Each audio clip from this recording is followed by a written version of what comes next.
note with grave displeasure that your patient has become a Christian. We must make the most of the situation. There is no need to despair. All the habits of the patient, both mentally and bodily, are still in our favor. When the patient is an adult recently reconverted to the enemy's party, like your man, the best thing is to keep him from the serious intention of praying altogether. It is funny how mortals always picture us putting things into their minds, and in reality, our best work is done by keeping things out. Your affectionate uncle, Screwtape.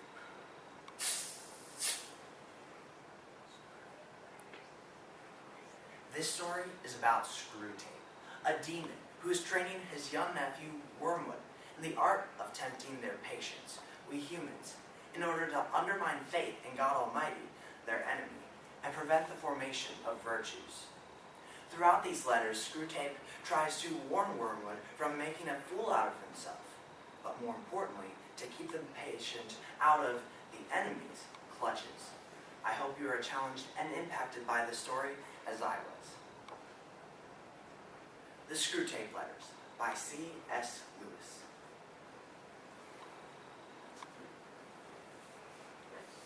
My dear Wormwood, I am very pleased by what you tell me about this man's relations with his mother. But you must press your advantage, Wormwood. Build up in that house a good settled habit of mutual annoyance, daily pinpricks. When two humans have lived together for many years, it just so happens that each has tones of voice and expressions of face which are almost unendurably irritating to the other. Work on that. Bring fully into the consciousness of your patient that particular lift of his mother's eyebrows, which he learned to dislike in the nursery, and make him think how much he dislikes it. And let him assume that she knows how annoying it is, and does it to annoy. He will not notice the immense improbability of the assumption. You will say that these are very small sins, and doubtless, like all young tempters, you are anxious to be able to report spectacular wickedness. Do remember, the only thing that matters is the extent to which we separate the man from the enemy. It does not matter how small the sins are. Murder is no better than cards, if cards can do the trick.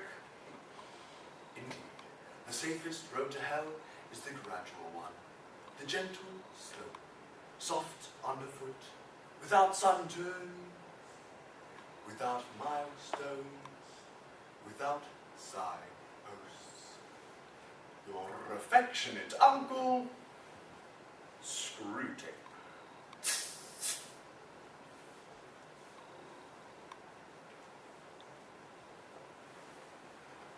My dear Wormwood, it is a little disappointing to expect a detailed report on your work and to receive instead such a vague rhapsody as your last letter. You say you are delirious with joy because the European humans have started another of their wars. I see very well what has happened to you. You are not delirious, you are only drunk. Do remember, Wormwood, that duty comes before pleasure. So do not allow any temporary excitement to distract you from the real business of undermining faith and preventing the formation of virtues. I warn you not to hope too much from the war. Suffering is an essential part of what the enemy calls redemption. So that a faith which is destroyed by a war or pestilence cannot really have been worth the trouble of destroying. Your affectionate uncle, Screwtape.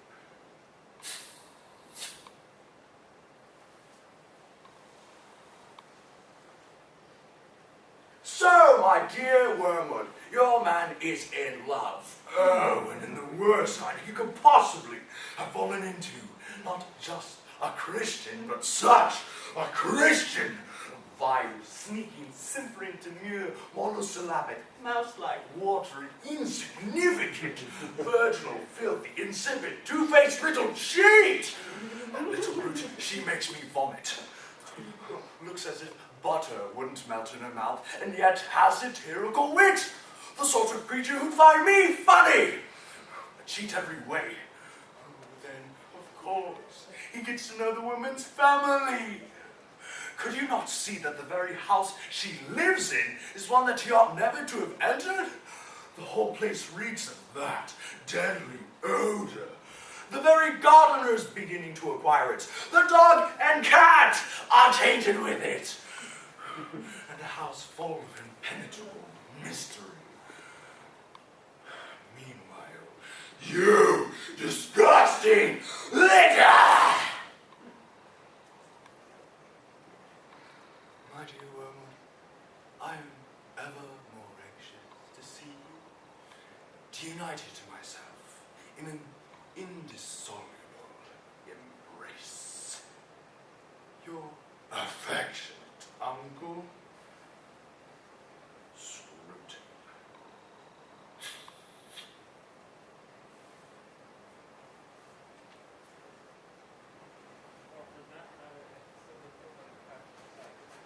My dear Wormwood, you tell me with glee that there is reason to expect heavy air raids on the town where your patient lives. Wormwood, do you not know that bombs kill men? Or do you not realize that the patient's death at this moment is precisely what we want to avoid? He has fallen in love with a very Christian woman, and the various methods of corrupting his spiritual life, which we have been trying, have been so far unsuccessful. If he is killed tonight, he must certainly be lost to us.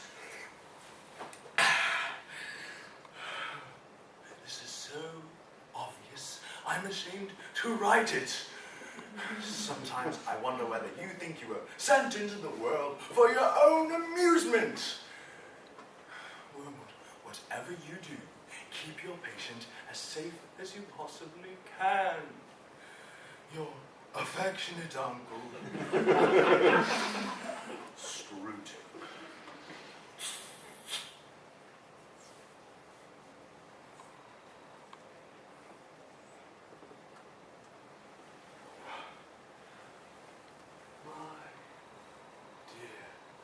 My very, very, very, very dear Wormwood, my puppet, my pig's knee. You Wormwood. Bombs kill men! You killed him tonight. The patient, your patient, is lost to us. You have let us all slip through your fingers. How well I know what happened when they snatched him from you. There was a sudden clearing of his eyes as he saw you for the first time and recognized the part you had had in him and knew that you had it no longer. He got through so easily. Sheer instantaneous liberation. Did you mark how naturally the earthborn vermin entered the new life? How all his doubts became ridiculous? Oh, defeated, outmaneuvered fool! I think they will give you to me now, or a bit of you. If only we could find out what the enemy is really up to.